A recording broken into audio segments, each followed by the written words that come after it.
सर बताइए। और सबसे पहले हम डॉक्टर लीम के धन्यवाद देती, एक बार उनके लिए जोरदार ताली बजाइए। अगर डॉक्टर लीम शुरुआत नहीं कर रहते और गैनोडर्मा की खोज नहीं कर रहते तो शायद हमन की ई जौन छोटे छोटे समस्या से लेके बड़ा बड़ा समस्या ठीक गई तो वो नहीं हो पावत। और जी एक आस टूट जाला जी। बहुत सारा आदमी दवाई के भरोसे रहने, डॉक्टर के भरोसे रहने, फिर भी उसे ठीक ना होला तो आदमी दुखित रहने कि अब हमारे शायद ये समस्या कबो नहीं जाए।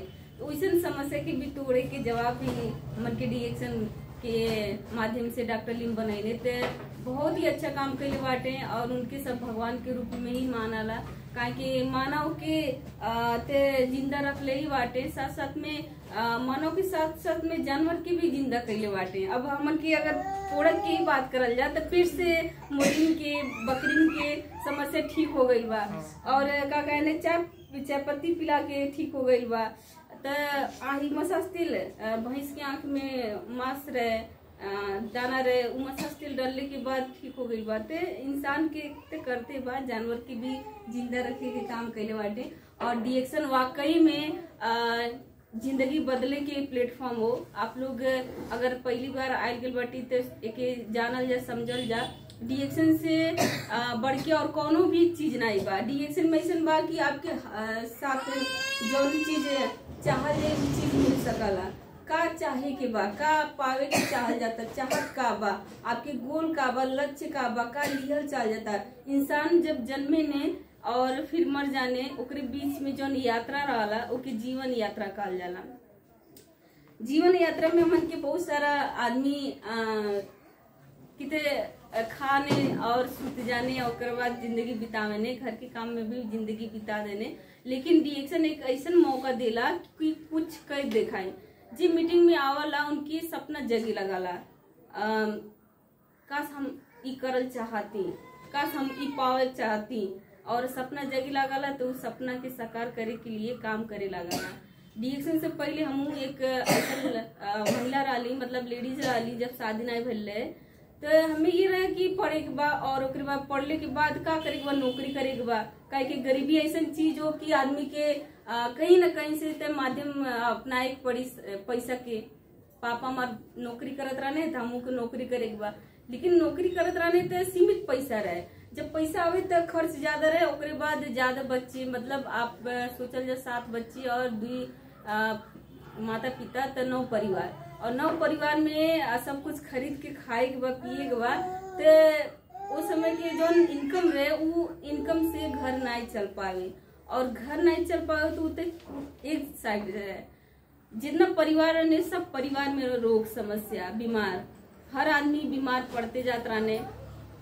तो बीमारी की वजह से जौन पैसा पापा लेके आवे सारा पैसा कहाँ जा, हॉस्पिटल में जा, डॉक्टर के लगे जा। और बहुत सारे परिवार में ऐसा घटना होत हुई, जी मतलब गरीब नहीं हुई ओकरे भी और जी धनी हुई ओके भी हम कहल चाहब कि जौन बीमार आदमी बाटे वो बीमारी में का होला कि जौन एक तरफ से पैसा वाला वो सारा चीज चल जाला डॉक्टर के पास।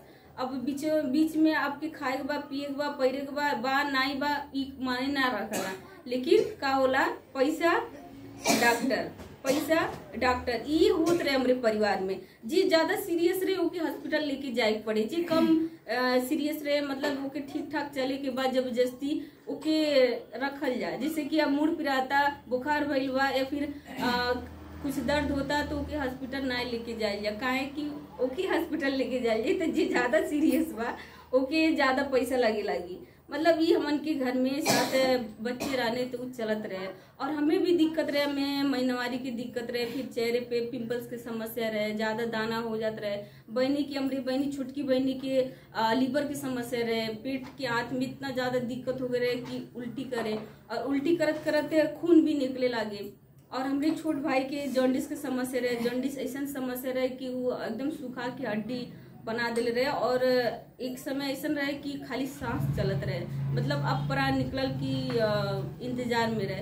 तो वो सारा घटना जौन बा, अम्मा की दिक्कत, पापा की दिक्कत, तो सारा चीज जौन बा वो एक अगर सोचल जाई तो अगर हमें डिएक्शन ना मिलत, अगर हमरे परिवार में डिएक्शन ना मिलत तो का होत, हमन के पास जमीन भी नहीं रहे ने घर रहे कि और की गिरवी रख दियल जा या फिर एक कोलवा हटा दियल जा, बेच दियल जा, कुछ नहीं बा हमन के पास। तो का हुई, जान ही तो जात, जब दवाई ना आदमी कराव तो का हो, जान जात।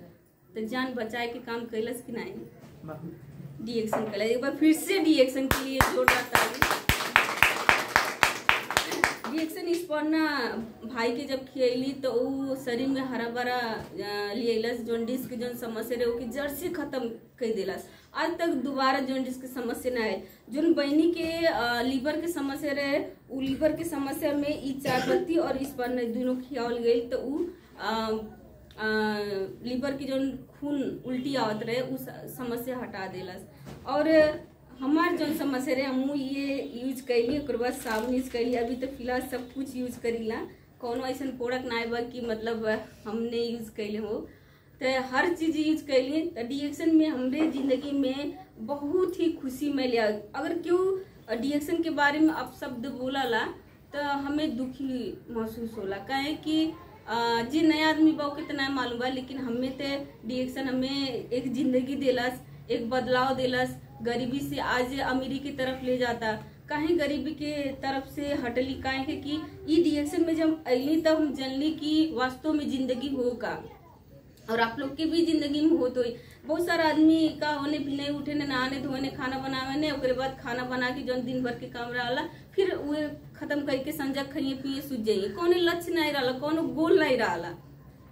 गांव घर में देखल जाये ने, अब बहुत सारा मन के अगल बगल में ही देखल जाये तो का होला कि दिन भर में कोनो लक्ष्य नहीं बा, कोनो गोले नहीं बा, कोनो सपने नहीं बा, हस्बैंड के भरोसे या फिर गार्जियन के भरोसे रहे ने। औरत के बात करत ही तो अगर कुछ पावल चाह जाता, कुछ करल चाह जाता तो ओकरे लिए आप एक अवसर के रूप में डिएक्शन के मान सकल जाला।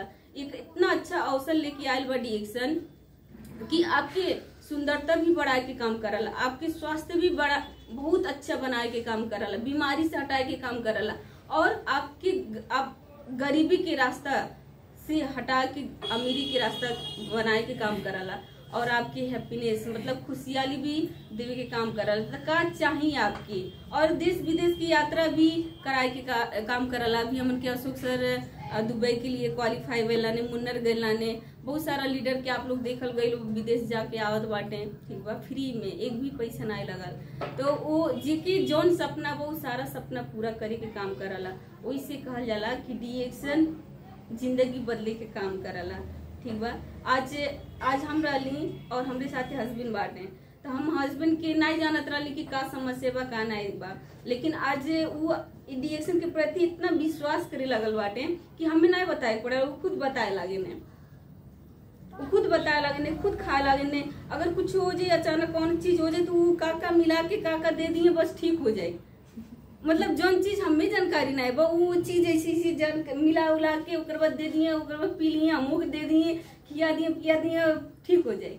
तो जौन एक आदमी के होला नहीं कि विश्वास, तो विश्वास कैसे बढ़ला। तो अब अगर हम डिएक्शन नहीं करती तो इनके जिंदगी में डिएक्शन नहीं आवत, इनके परिवार में डिएक्शन नहीं आवत। तो हम तो अपन नैहर में बहुत सारा लोग के जिंदगी बदलबे गईली और अपने अम्मा पापा के भाई बहन के जौन रोग समस्या रहे वो मिटेबे कैली। अपने ससुराल में जब गईली तो वहाँ भी जौन समस्या रहे वो हटाए के काम कैली। तो आप अगर महिला हो जाला तो आप समझल जा कि आप ऐसा बहुत सारा परिवार बाटे, माता पिता बाटे, सास ससुर बाटे, भाई बहन बाटे, समाज में जिके बहुत सारा तकलीफ बा, ठीक बा। भले हमन के रिलेटिव हो चाहे नहीं हो, हमन के नाता हो चाहे नहीं हो, लेकिन उनके बताए के जरूरी बा। जब सर बतेने ने होम मीटिंग मान के चल जाए कि आपके माता पिता बाटे, ठीक बा, भले नहीं बाटे वो गाँव में, लेकिन माता पिता बाटे, उनकी जिंदगी में बहुत सारा समस्या बा। उस सारा समस्या को हटाए के काम के करी तो डिएक्शन करी। मालूम बा, सबके मालूम बा डिएक्शन के पूरे कितना अच्छा बा।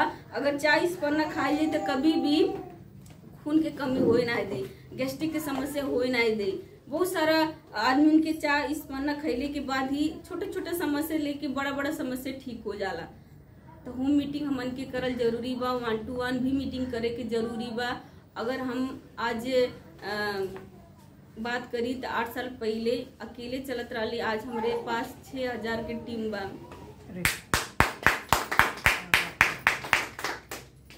अकेले चलत रही 6000 की टीम बा। अशोक सर अकेले चलत रहे, आज उनके 18,000 से भी शायद 20,000 पहुंचल हुई, हम ते ना जाना थी। लेकिन समझल जाए कि के कैलाश के शुरुआत कैलाश अशोक सर कहीं नहीं, ठीक बा। अशोक सर नहीं समझ ले रहते हैं, अगर अंकल के दिक्कत नहीं भइल रही, मेडिकल से ठीक हो गई रही तो कॉफ़ी नहीं खाते, तो उसके बाद कॉफ़ी से बदलाव नहीं भइल रही, कॉफ़ी के बारे में अगर जानकारी नहीं ले रहते तो हम नहीं आती तो आप लोग नहीं आते, तो बहुत सारा ऐसा होला, ठीक बा। तो हमन के वाकई में जिंदगी बदले के काम करला डीएक्शन, और डीएक्शन दिल से करल जा, ईमानदारी से करल जा, काहे शानदार जानदार ईमानदार पहरेदार करल जाए, काहे के कि इनमें कोनो ठगल नहीं पावल जाए, क्यों भी आदमी के ठगे के काम नहीं करला डीएक्शन। बाकी कंपनी ठग के झूठ बोल के ज्यादा पैसा लेके चल जाला, और बाद में क्या होला कि हमारे 15,000 चल गए तो हमारे इतना प्रोडक्ट इतना 1000 के प्रोडक्ट ले रही वो डूब गई। बहुत सारा आदमी के मुंह से सुनल जात हो, लेकिन कबो सुनल गई कि डीएक्शन हमें ठग लेला, या फिर डीएक्शन के कोनो आदमी है हमारे ज्यादा पैसा लेके चल गए ने, कबो सुनल गई लोग नहीं। काहे कि पहले ईमानदारी से काम करावाला, एमआरपी डीपी में ही काम करला। एमआरपी हमन के जे एमआरपी में देला और डीपी, तो जे डीपी में लेला और एमआरपी में देला 1 रुपये भी बढ़ा के नहीं देला, जितना एमआरपी हो उतना एमआरपी में ही देला, और जितना डीपी हो डीपी में ही उनके का स्टॉक से का लिया जाला, डीपी में ही उतने के लिया जाला। कहीं भी इन्हीं की खाली यही बार अब कहीं भी जाए जाई स्टॉक में जाए जाई आपके डीपी जो रहा कंपनी के रेट रहा उतने में ही मिली। तो हमन के कभी भी ठगी की नहीं आदमी मौका मिली कि डीएक्शन में बहुत सारा आदमी पैसा लेके भाग गए ने, या फिर ज्यादा पैसा लेके चलिए ने गए के। तो हमन के ईमानदार ई बिजनेस हो, और झूठ का नहीं हो, कहे कि हकीकत जो बात वो बतावल जाला। हमन के कबो मसाला मिक्स करके नहीं बतावल जाला, काहे जो हमरे साथे भइल बा, जो हमार चीज रिजल्ट आयल बा वही चीज हम बताएम ने, झूठा बात काहे बताएम। और जैसे ई आरजीजीएल खिया के हमन की स्पन्ना नोनी जूस ये सब खिया के जो रिजल्ट मिलल बा 15 दिन में, वो बहुत ही चमत्कारी रिजल्ट आयल बा। वाकई में उनके घर में उन विश्वास नहीं करत रहने, और उस समय जब हमन के गए हम उनके घरे हमेशा जाइला, काहे कि बहुत सारा आदमी के ई रहला कि एक बार प्रोडक्ट दे दिए और बाद दोबारा नहीं जाइए पूछे, लेकिन पूछे चाहिए, जाए चाहिए। जब जाए जाई अगर खैले रहेंगे फायदा होई तो खुशी खुशी बताइए, अगर नहीं खैले रहेंगे फायदा नहीं भइल हुई तो ये कहिए कि ठीक नहीं बा। जब नहीं ठीक बा कहिए तो समझ जाइए कि पक्का ही ईमानदारी से खैले नहीं बाटे। उनसे पूछल जाए कि केना केना खाई गई बा, इस पर मांग के लेके आवल जा। आप छोटा डब्बा दियल गई बा तो में 120 कैप्सूल रहा, बड़ा डब्बा दियल गई बा तो 3 से 60 कैप्सूल रहा, तो क्या अपने अंदाजी से मिला लिया जाए कि उतना दिन में इतना खत्म हो जाए चाहिए, और पूरा पूरा डिब्बा पड़ल बा। चपत्ती इतना दिन में इतना खत्म हो जाए चाहिए, लेकिन पूरा पूरा पड़ल बा। तो आप उनके कहल जाए कि जब आप खैले ही नहीं बाटी तो फायदा कहाँ से करी, और कहाँ आपके फायदा मिली, और कैसे कैसे आप खाए वो बता दे। तो कहिए जैसे जैसे बतैले रहा वैसे वैसे खैली, तो कैसे कैसे बतैले आली। तब चाय पिए के चाहिए, दिन में 4-5 लीटर चाय पिए के चाहिए 2 चम्मच डाल के। तो कहिए हाँ 1 बेर पियले आली, उसके बाद फलनवा नहीं पिए था, ढकनवा नहीं पिया था, अलछी लागला घोरत के, तो समझ चल जा कि वो मतलब अच्छा से नहीं पिए। तो उनके फिर से समझाओ जा कि आप इतना पैसा दे के आखिर लियल गई बा, समस्या ठीक करे के लियल गई बा ने, या फिर बीमारी से बचे के लिए लियल गई बा ने, ओके खाए जब पिए तो फिर से आदमी शुरू करे ने। तो इसे हम उनके घरे जात रही तो वो चाय स्पन्ना खात रहे, लेकिन चाय के पियत नहीं रहने, खाली चपत्ती बना के मतलब हुए 1 घुट सुबह के चाय पियत रहने और पानी नहीं पियत रहने। स्पन्ना 2-2 खा, जबकि 6-6 कह के आए लाली 2-2 खा, तो जौन समस्या रही तो समस्या ठीक हुई नहीं ठीक हुई। तब हम उनके समझैली, ओकरे बाद हस्बैंड भी समझैले, और हस्बैंड के मन में थोड़ा सा मन होला नहीं कि हम इतना दिली उतना समझैनी, तो मन में चलत रहे कि ठीक नहीं भाई। और उनके जौन आयल लालिन आंटी, उनका हस्बैंड भी हमेशा कहे कि इतना खैले के बाद भी समस्या हो गई। तो जब रिजल्ट आयल आरजीजीएल की, कोनो भी समस्या आयल आरजीजीएल चलावल जरूरी होला। आरजीजीएल नोनी जूस ई जब चले लागल, ओकरे 15 दिन में रिजल्ट आ गल, तो सबसे पहले खुशी हम केकरे मुंह में देख लाली, हस्बैंड की। काहे कि ई हमरे लिए नया होने, ठीक बा, हम पुरान होली, काहे कि हम झेल चुकल बाटी और ये हम अपने अनुभव कर चुकली।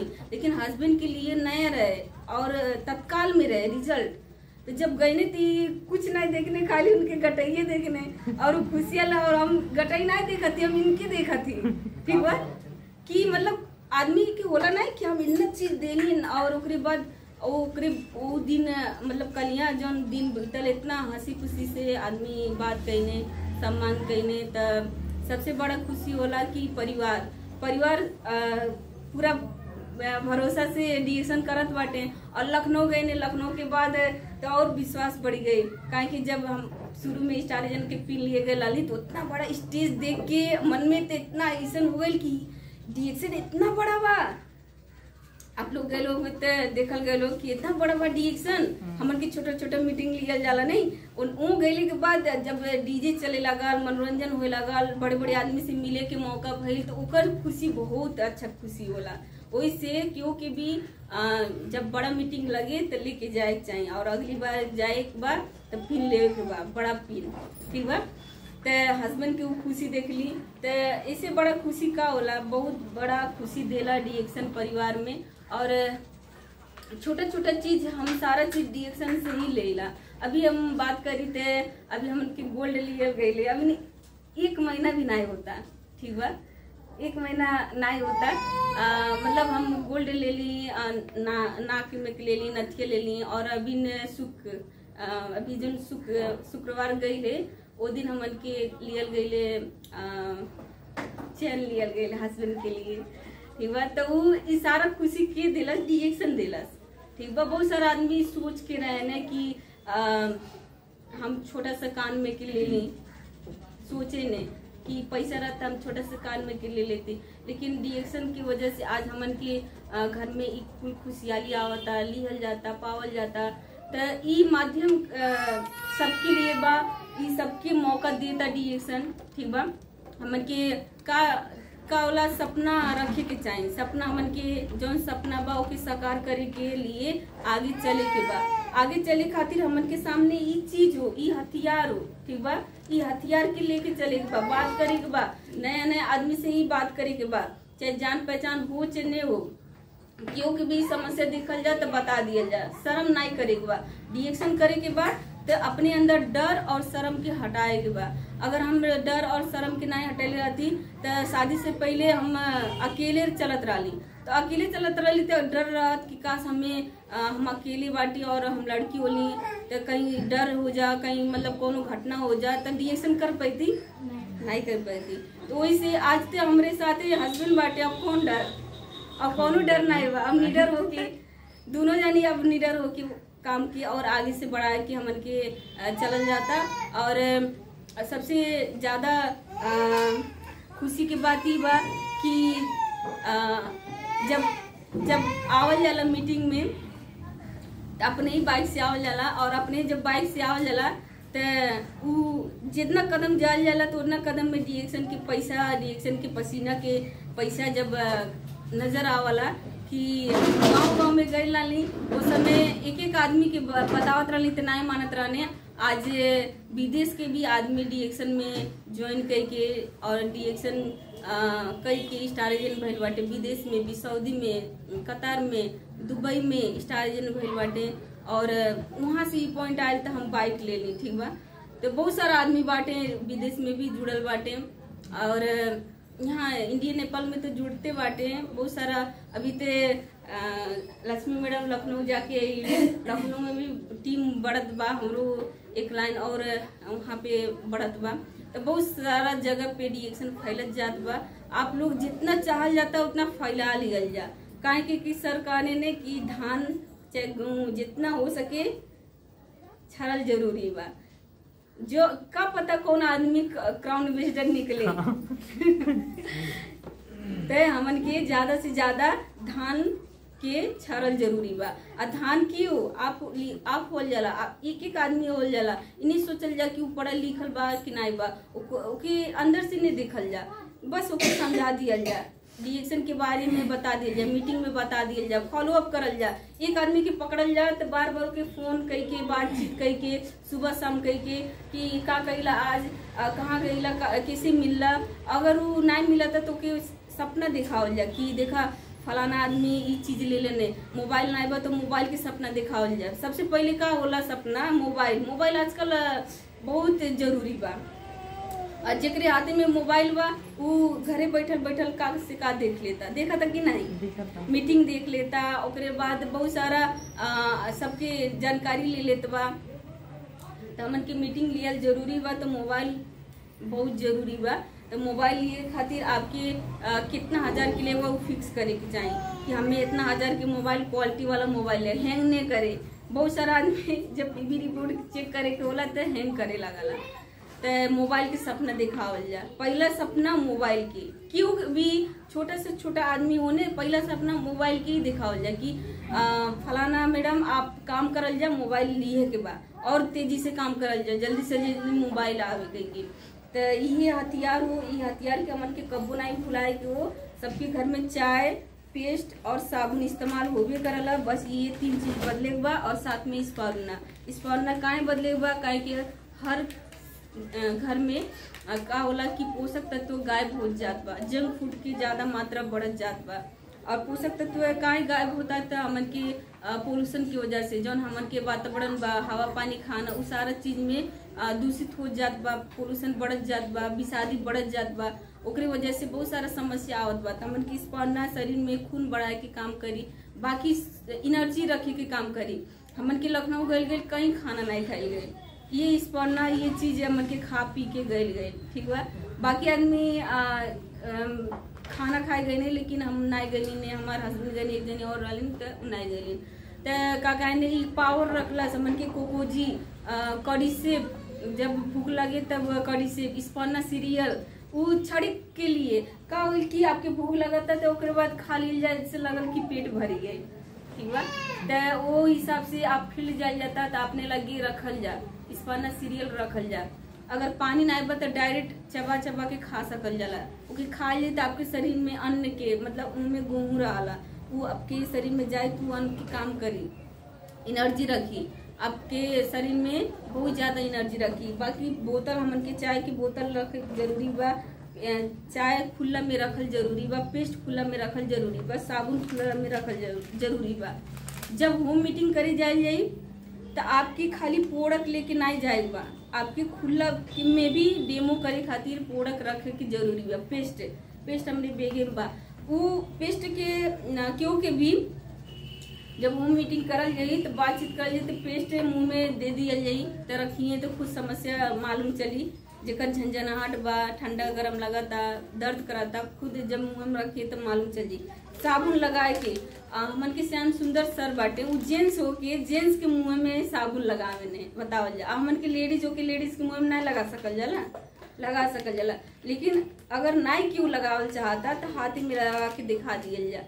अब हाथे में साबुन लगावल जाई और एक हाथ में दूसरा साबुन लगावल जा मार्केट के, तो कहिए कि जो डिएक्शन के साबुन बा वो छाला के साथ बदल जाई, मालूम नहीं चली। जैसे अंकल बताइने ने कि नहिले के बाद साबुन लगा के अब दुकान में बैठत रहने, पेंट के दुकान में बैठत रहने, क्यों कही कि अंकल साबुन लगा के बैठल बाटे, नहीं मालूम ही नहीं चली। अगर मार्केट के साबुन लक्स बैल चलाए वो कौन भी साबुन लगा के छोड़ दिए जाए तुरंत चिचराए लगी, सफेद सफेद हो लगी, मालूम चली कि साबुन लगल बा। लेकिन इनमें गैनोडर्मा और पाम ऑयल बा, ताड़ी के तेल बा, पाम ऑयल के मतलब वो ताड़ी के तेल बा, वो हमन के रूम में जाला, इतना अच्छे से फायदा करला कि नहिले के बाद शरीर में जो भी समस्या बा वो हटाए काम करला। जब से शादी भइल बा हस्बैंड यही से ना आने, बाल झड़त रहे बाल भी कम हो गई, बाल झड़ल कम हो गई, बाल पकत रहे बाल पकल भी कम हो गई यही साबुन से। अब हम का कही कि मसाज से लगावा, इस साबुने से ठीक हो जाता, कितना अच्छा रिजल्ट बा। तो डेमो करे खातिर आप लोग रखल जरूरी बा। जे फील्ड में जाता, जैसे साफिया जी के हम फोटो देखिला फील्ड में, तो डेमो भी डेमो करत के फोटो डाला ग्रुप में, ठीक बा। डेमो जे जितना ज्यादा करी, विश्वास हम कम बोलब और डेमो कर दे तो तुरंत आदमी प्रोडक्ट लेवे के शुरू कर दे। और चायपत्ती के भी डेमो करल बा, कॉफी रखल जा, तत्काल क्योंकि भी गैस फूलत हो, गैस में दिक्कत हो तो कॉफी आपके घोर के पिया दिया जा, ओकरे बाद देखल जा, आदमी विश्वास करिए। तो हम ज्यादा नहीं बोलब और इतने रखब। बाकी आप लोग के मन में अगर कोनो बात हो, कोनो पूछे के बाद, महिला संबंधी समस्या के लिए हमन के चाय पढ़ना बहुत ही जरूरी बा। हम एक लाइन लेके कह के तब खत्म करती।